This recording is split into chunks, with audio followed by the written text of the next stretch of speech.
Hace más de 250 años, en el pueblo de Tuama, una mujer llamada Lorenza fue detenida a causa de una denuncia. Era una viuda indígena a la que se acusaba de haber usado arte diabólico para dejar muda y paralizar los brazos y piernas de una de sus vecinas. Para la época, el delito era muy grave. Se la acusaba de ser una hechicera.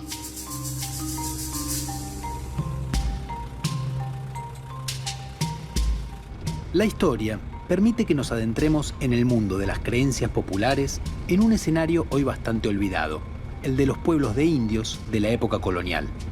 Pero ¿quiénes eran las hechiceras? ¿Qué hacían y por qué las perseguían? Esto es Tuama en la actualidad, un lugar donde solo viven 5 familias en el departamento de Silípica, provincia de Santiago del Estero. En el siglo XVIII, este era un pueblo de indios, es decir, una aldea que poseía tierras pertenecientes a la comunidad que no se podían vender. Tenía además sus propias autoridades, que eran los caciques y el cabildo indígena. Aquí, en 1761, Lorenza fue acusada de hacer daño a una vecina a través de la hechicería.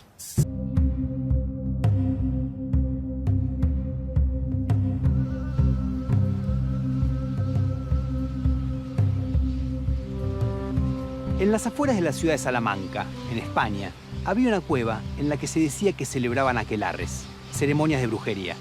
Es por eso que se empezó a llamar Salamancas a esos encuentros. Las Salamancas santiagueñas, donde Lorenza y otras acusadas dijeron que habían aprendido el arte de la hechicería, eran reuniones nocturnas celebradas en el monte. Es decir, en la zona donde vivían los fugitivos de los pueblos, los sin ley, y donde también había indios infieles, que en la región del Chaco seguían siendo independientes de los españoles. La hechicería, entonces, surgía de los márgenes de la sociedad colonial.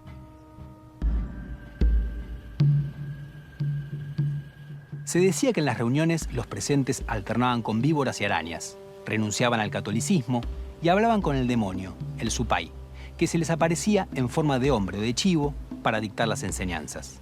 No había distinciones entre hombres y mujeres, ni de clase ni de raza. Todos estaban desnudos, anulando las diferencias sociales que marcaba la ropa. La creencia en las salamancas era un producto de la sociedad mestiza colonial. Conjugaba elementos de la demonología europea, la idea de la reunión con el demonio en una cueva, con antiguos motivos rituales indígenas, andinos y chaqueños, como la costumbre de reunirse en el monte en los tiempos de recolección de la algarroba y el uso de alucinógenos. En esos encuentros se celebraban los vínculos comunitarios, eventos importantes como nacimientos, y se tejían alianzas entre diversos grupos. Ahora, esa práctica tradicional, anterior a los españoles, había dejado su lugar a las menos numerosas reuniones de iniciados en el arte, que allí obtenían las hierbas y los insectos necesarios para los encantos.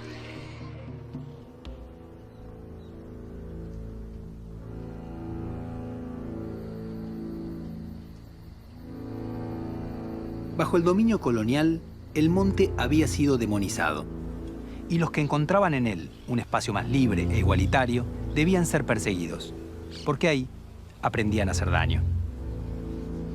¿De dónde proviene la idea de brujería en tiempo de las grandes persecuciones en Europa durante los siglos XVI y XVII? Desde el origen, la brujería renacentista fue pensada como un crimen colectivo. Lo que los magistrados que perseguían brujas en Europa occidental durante los siglos XVI y XVII imaginaban estar persiguiendo o reprimiendo era supuestamente una secta, una nueva secta de adoradores del demonio, fundada por Satán en persona con el objeto de combatir a la divinidad.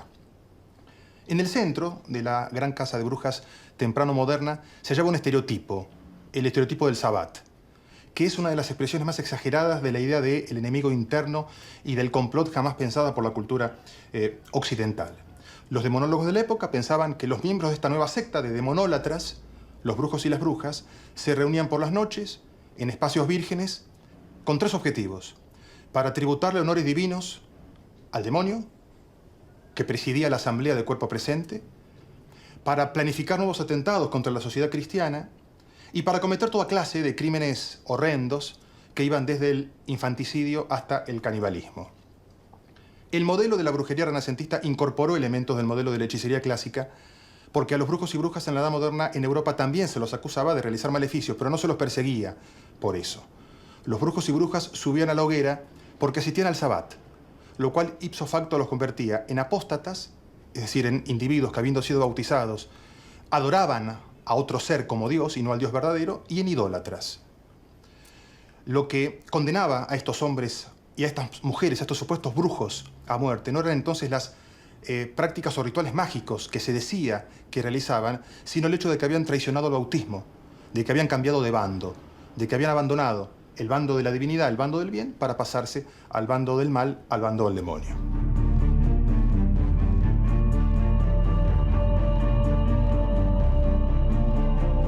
Dijo el alcalde de Tuama: el otro día de noche, como le prometió, le dio el declarante unos golpes a la referida Lorenza con la mano y, dejándola otra vez sola con la enferma, empezó a refregarle la barriga, y entonces la enferma echó mucha agua y con ella muchas arañas coloradas, e inmediatamente gritó la enferma y dijo: cojan ese pescado que me ha sacado, y que entrando el declarante vio muchas arañas vivas y que alguna mató, y otras las echó entre la tierra. Todos los involucrados en la causa, jueces, testigos y acusadas, estaban convencidos de que existía la magia. Creían que una hechicera podía meter insectos y reptiles en el cuerpo de su víctima. Creían que se podía matar mágicamente o que podía hacerse que una persona se enamorara de otra. Creían que las hechiceras podían reparar lo que habían hecho y que había curanderos que también tenían ese poder.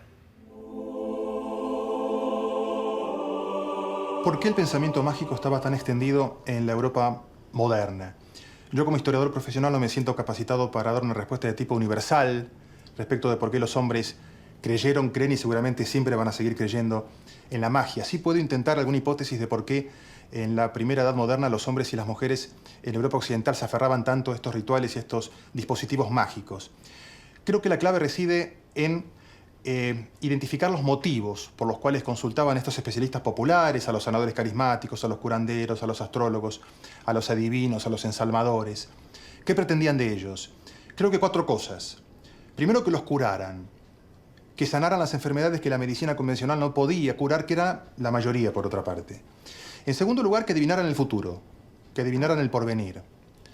En tercer lugar, que hallaran, que encontraran objetos perdidos, objetos robados o incluso, lo que era muy común en la Edad Moderna, supuestos tesoros ocultos. Y, en último lugar, que les aseguraran el amor del hombre o de la mujer deseada, lo que se llamaba la magia amatoria. Vemos que en los 4 casos, lo que se detecta desde la perspectiva de las personas que consultaban a estos especialistas es un hándicap de poder o un hándicap de conocimiento. Lo que estos hombres que adherían a lo que hoy llamamos rituales mágicos pretendían era, a través de ellos, de alguna manera, trascender los límites que la propia realidad, que el principio de realidad, imponía a sus ansias, a sus deseos de mayor conocimiento, de mayor poder, de mayor control y de mayor dominación del mundo que los rodeaba.